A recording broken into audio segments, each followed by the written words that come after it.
اس کے لیے تگودو کرنا کہ وہ بہت زیادہ ہوتی ہے۔ تو جہاد کی بہت سی قسمیں ہیں، جیسے جہاد بالقلم، جہاد بالعلم، جہاد بالمال، جہاد بالجان، جہاد بالسیف۔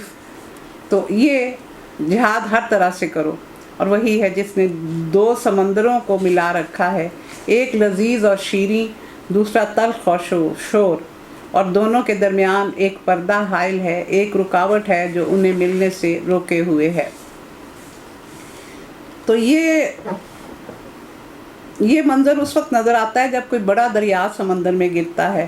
خود سمندر میں بھی مختلف مقامات پر میٹھے پانی کے چشمے پائے جاتے ہیں، یہ عجائبات رب ہیں، اور جن کا پانی سمندر کے نہایت تلخ پانی کے درمیان بھی اپنی مٹھاس قائم رکھتا ہے۔ ترکی کے امیر نے اپنی کتاب میں، جو اس نے 16ویں صدی میں تصنیف کی، لکھا تھا کہ وہاں آب شور کے نیچے میٹھے پانی کے چشمے ہیں، یعنی اوپر شور ہے اور نیچے میٹھا ہے، جس سے میں خود اپنے بیڑے کے لیے پینے کا پانی حاصل کرتا رہا ہوں۔ موجودہ زمانے میں امریکن کمپنی نے سعودی عرب میں تیل نکالنے کا کام جب شروع کیا تو ابتدا میں وہ بھی خلیج فارس کے انہی چشموں سے پینے کا پانی حاصل کرتی رہی۔ بعد میں زہران کے پاس کنویں کھود دیے گئے اور وہاں سے پانی لیا جانے لگا۔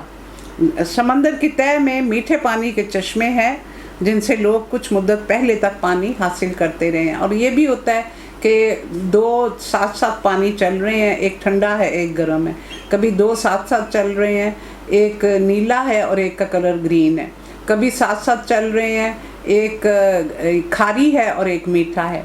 تو بعض اوقات اس طرح کے یعنی پانی چلتے ہیں جن میں گندک ملی ہوتی ہے، تو پھر وہ جلد کی بیماریوں کے لیے بڑے مفید ہوتے ہیں، اور وہ بیچ میں ہی کہیں چل رہے ہوتے ہیں، یہ نہیں ہوتا کہ اس کا علیحدہ نام ہوتا ہے تو لوگوں کو پتہ چل جاتا ہے اور وہ پھر اس سے شفا حاصل کرتے ہیں۔ وہی ہے جس نے پانی سے ایک بشر پیدا کیا، پھر اس سے نسب اور سسرال کے دو الگ سلسلے چلائے، تیرا رب بڑی ہی قدرت والا ہے۔ یہ جو آیت ہے 54، یہ اگر بچیوں کے رشتے نہ ہوتے ہوں تو پڑھنے کے لیے دعا مانگی جائے تو اللہ تعالیٰ مسئلہ حل کرتا ہے۔ اللہ نے ازداد کے جوڑے بنائے، زمین اور آسمان، دن اور رات، مرد اور عورت، اور پہلے آفاقی دلائل دیے گئے، اب اس میں جو ہیں یہ اس طرح کے دلائل یعنی انفسی دلائل پیش کیے جا رہے ہیں۔ ان کو چھوڑ کر جو لوگ ان کو پوج رہے ہیں، جو نہ ان کو نفع پہنچا سکتے ہیں نہ نقصان، اور اوپر سے مزید یہ کہ کافر اپنے رب کے مقابلے میں ہر باغی کا مددگار بنا ہوا ہے۔ تو وہ اسلام دشمن میں لوگ یہ کرتے ہیں نا، جب اسلام سے دشمنی ہوتی ہے تو پھر لوگ اسی طرح کی حرکتیں کرتے ہیں۔ اے رسول، تم کو تو ہم نے بس ایک بشیر اور نذیر بنا کے بھیجا ہے، ان سے کہہ دو کہ میں اس پر تم سے کوئی اجرت طلب نہیں کرتا، میری اجرت تو میرے رب کے پاس ہے، اور جس کا جی چاہے وہ اپنے رب کی طرف راستہ اختیار کر لے۔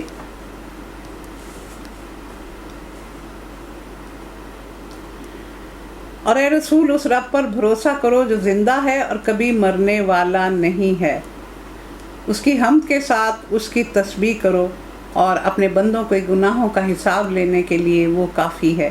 یعنی جس پر موت وارد ہو جائے اس پر بھروسہ کرنا خود کو دھوکہ دینا ہے، کہ جو چیزیں جیسے حضرت ابراہیم علیہ السلام نے کیا کہا تھا، جب ستارے دیکھے تو یہ میرا رب ہے، وہ ڈوب گئے، ڈوبنے والا تو رب نہیں ہوتا۔ پھر چاند کو دیکھا تو وہ بھی ڈوب گیا، پہلے کہا میرا رب ہے، پھر کہا نہیں، ڈوبنے والا تو رب نہیں ہوتا۔ اسی طرح سورج، یہ بہت بڑا ہے، یہ میرا رب ہے، وہ بھی ڈوب گیا، نہیں، ڈوبنے والا تو میرا رب نہیں ہوتا۔ تو یہاں یہی سمجھایا گیا۔ اور اس نے 6 دنوں میں زمین و آسمان کی اور ان ساری چیزوں کو بنا کر رکھ دیا جو آسمان اور زمین کے درمیان ہیں، پھر آپ ہی کائنات کے عرش پر جلوہ فرما ہوا۔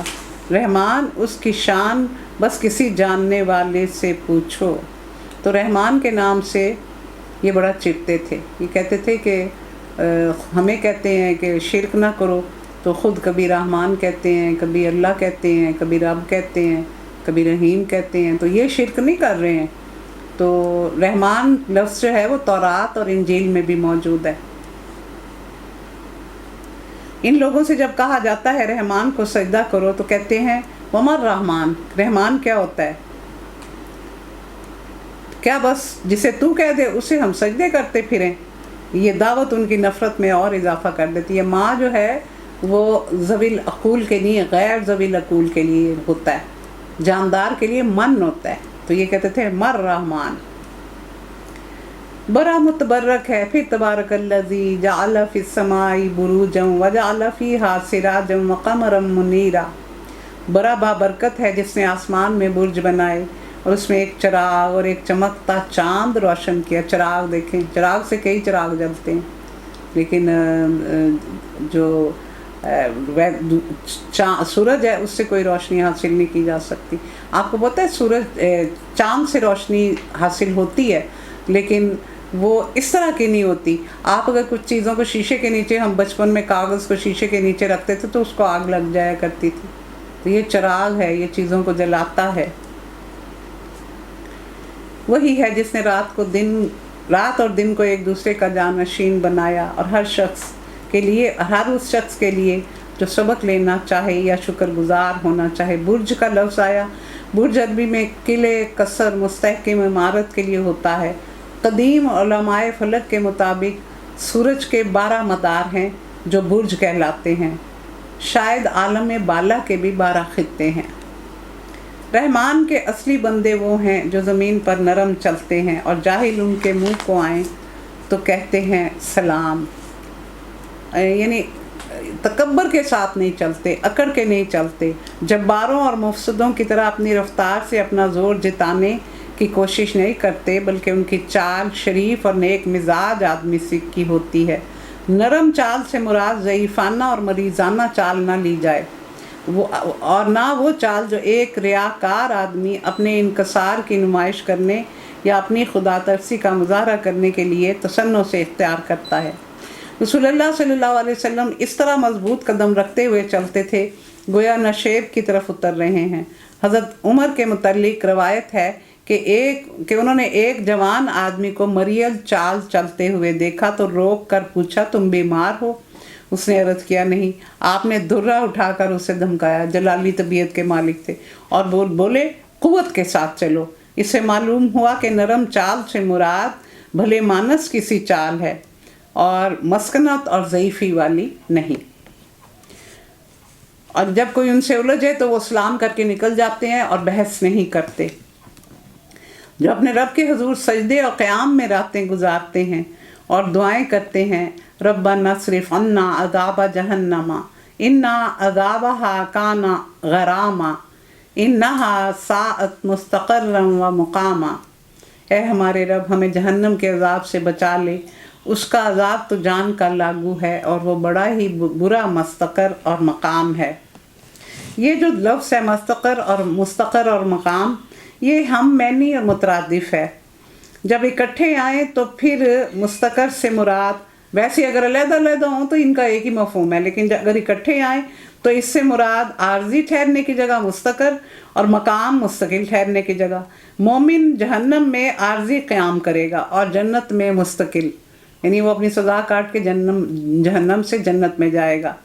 جنت میں مختلف مدارج ہیں جہاں مومنین اپنے اعمال کے مطابق رہیں گے، اور اللہ کی خصوصی رحمت اور شفاعت رسول اور اعمال اور صدقات جاریہ کی بدولت درجات کو بلند کیا جائے گا۔ تو پہلی جنت میں جس جگہ پہ جس مقام پہ وہ ٹھہریں گے وہ مستقر ہوگا، اور پھر جب ان کا درجہ بلند کیا جائے گا تو وہ ان کا مقام ہوگا۔ جو خرچ کرتے ہیں تو نہ فضول خرچی کرتے ہیں نہ بخل کرتے ہیں، بلکہ اعتدال کی راہ اختیار کرتے ہیں۔ اللہ کے سوا کسی اور معبود کو نہیں پکارتے، اللہ کی حرام کی ہوئی کسی جان کو ناحق ہلاک نہیں کرتے، اور نہ زنا کے مرتکب ہوتے ہیں۔ یہ کام جو کوئی بھی کرے گا گناہ کا بدلہ پائے گا، اور قیامت کے روز اس کو مقرر عذاب دیا جائے گا، دوہرا عذاب ملے گا، اور وہ اس میں ہمیشہ ذلت کے ساتھ پڑا رہے گا۔ الا من تاب وآمن وعمل عملا صالحا فاولئک یبدل اللہ سیئاتہم حسنات وکان اللہ غفور رحیم۔ اور یہ کہ کوئی جو شخص ان گناہوں سے توبہ کر لے اور ایمان لا کر عمل صالح کرے، ایسے لوگوں کی برائیوں کو اللہ بھلائیوں سے بدل دے گا، وہ بڑا غفور الرحیم ہے۔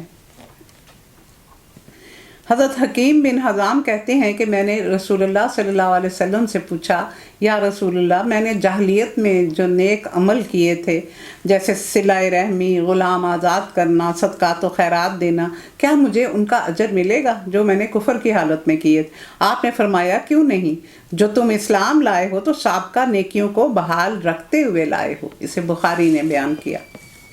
جو شخص توبہ کر کے نیک عملی اختیار کرتا ہے وہ اللہ کی طرف پلٹ آتا ہے جیسے کہ پلٹنے کا حق ہے، اور رحمان کے بندے وہ ہیں جو جھوٹ کے گواہ نہیں بنتے، اور اگر کسی لغو چیز پر ان کا گزر ہو تو شریف آدمیوں کی طرح سے گزر جاتے ہیں، جنہیں اگر ان کے رب کی آیات سنا کر نصیحت کی جاتی ہے تو اس پر اندھے اور بہرے بن کر نہیں رہ جاتے، جو دعائیں مانگتے ہیں، ربنا حب لنا من ازواجنا وذریاتنا قرۃ اعین وجعلنا للمتقین اماما۔ کیا کہتے ہیں؟ اے ہمارے رب، ہمیں اپنی بیویوں اور اپنی اولاد سے آنکھوں کی ٹھنڈک عطا کر اور ہم کو پرہیزگاروں کا امام بنا، یعنی ہم نیک عمل کریں اور لوگ بھی ہمیں دیکھ کے اچھے عمل کریں۔ ایک مجاہد اپنی بیوی کو 30,000 اشرفیاں دے کے جہاد پر چلا گیا۔ بہت مدت کے بعد لوٹا تو اس نے دیکھا کہ مسجد میں ایک جوان شخص درس قرآن دے رہا ہے، تو اس کے دل میں خواہش پیدا ہوئی کہ کاش یہ میرا بیٹا ہوتا۔ تو جب وہ گھر پہنچا تو اس کی بیوی نے بتایا کہ وہ آپ مجھے اشرفیاں دے کے گئے تھے کہ میری اولاد کی ٹریننگ اس سے کرنا، ابھی بچہ پیدا نہیں ہوا تھا، بیٹی بیٹا جو ہوگا اس کی اچھی تربیت کرنا، تو میں نے یہ جو بچہ آپ دیکھ کے آئے ہیں یہ آپ ہی کا بیٹا ہے۔ یعنی دیکھیں اللہ تعالیٰ نے کس طرح ان کی دعا قبول کی، تو انہوں نے یہ آیت تلاوت کی۔ یہ ہیں وہ لوگ جو اپنے صبر کا پھل منزل بلند کی شکل میں پائیں گے، آداب و تسلیمات سے ان کا استقبال ہوگا، غرفہ بالا خانے جنت میں۔ باغات کا ذکر آتا ہے تو اللہ تعالیٰ فرماتے ہیں کہ صرف باغوں میں نہیں بٹھائے رکھوں گا، تمہارے لیے بالا خانے بھی ہوں گے۔ وہ کس طرح کے ہوں گے؟ یقیناً یہ تو فوٹو کاپیاں ہیں، اتنے خوبصورت گھر جو دنیا کے ہیں وہ سب فوٹو کاپی ہے، اصل تو وہاں ہمیں ملیں گے۔ اور تحیتم و سلامہ کہ دعائے خیر اور سلامتی ہوگی، اور وہ ہمیں ہمیشہ ہمیشہ وہاں رہیں گے۔ کیا ہی اچھا ہے وہ مستقر اور ٹھکانہ مقام۔ اے رسول، لوگوں سے کہو میرے رب کو تمہاری کیا پڑی ہے کہ اگر تم اس کو نہ پکارو اب کہ تم نے جھٹلا دیا ہے، عنقریب وہ سزا پاؤ گے کہ جان چھڑانی محال ہو جائے گی۔ تو اس کا کیا مفہوم ہے کہ تم اگر اس کو نہ پکارو تو پھر اسے بھی تمہاری کوئی پرواہ نہیں ہے، تم اگر اس کو یاد نہیں کرتے تو وہ تمہیں یاد نہیں کرے گا۔ فاذکرونی اذکرکم، تو اس کو کیا پڑی ہے کہ تمہیں پکارے اور تمہیں یاد رکھے، اور تمہیں وہ پکڑ لے گا، ایسا جکڑے گا کہ تم وہاں سے چھوٹ نہیں سکو گے۔ ابھی وقت ہے، ابھی سنبھل جاؤ۔ سورۃ شعراء، اگلی سورت، یہ بھی مکہ کے متوسط دور کی سورت ہے، اور یہ اس کی جو ترتیب ہے قرآن میں وہ 26 ہے اور نزولی ترتیب 47 ہے۔ شعرا کا مطلب ہوتا ہے خیالی بات، اور یعنی خیالات کو بیان کرنا جس بات میں حقیقت نہ ہو۔ شعر بال کو بھی کہتے ہیں، بالوں کو بھی شعرا کہا جاتا ہے، تو اس کا مطلب یہ ہوا شعور بھی اسی سے بنا ہوا ہے۔ تو یہ شعراء یعنی شاعروں کا بعد آخر میں ذکر آئے گا، اور 224 جو آیت ہے وہ اس کی وجہ تسمیہ ہے، الشعراء یتبعہم الغاوون، تو یہ اس کی وجہ تسمیہ ہے۔ اور اس کے متعلق یہ کہا جاتا ہے کہ اس کی 197 آیت اور 224 سے 227 جس میں شاعروں کا ذکر ہوا ہے یہ مدنی ہیں جو اس میں شامل کی گئی ہیں، ویسے یہ مکی صورت ہے۔ اور اس کا زمانہ نزول متوسط ہے، اور ابن عباس کا بیان ہے کہ پہلے سورۃ طٰہٰ نازل ہوئی، اس کے بعد شورا، اور سورۃ طٰہٰ کے متعلق یہ ہے کہ وہ حضرت عمر کے قبول اسلام سے پہلے نازل ہو چکی تھی۔ اس کو تا سین میم سے شروع کیا گیا۔ 3 صورتیں ہیں جو اس طرح شروع ہو رہی ہیں، تا سین میم سورۃ شعراء، اور سورۃ نمل اس کے بعد تا سین، اور سورۃ القصص تا سین میم۔ تو یہ اللہ کے بھید ہیں، ہم اس کے بارے میں نہیں جانتے۔ اس کی 227 آیات اور 11 رکوع ہیں، چھوٹی چھوٹی آیتیں ہیں۔